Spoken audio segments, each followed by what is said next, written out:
कथा देइथिलु थरे देह म छुई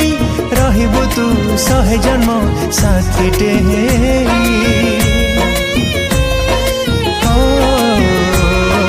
भूली गलु सबु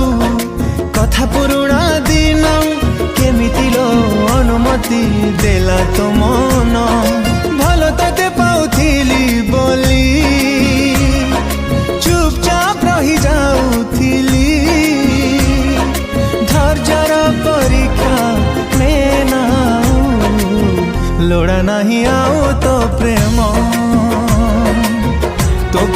सेतिकी थाओ तो प्रेम तो पाखे थाओ लोड़ा नहीं आओ तो प्रेम सेतिकी थाओ तो प्रेम तो पाखे थाओ।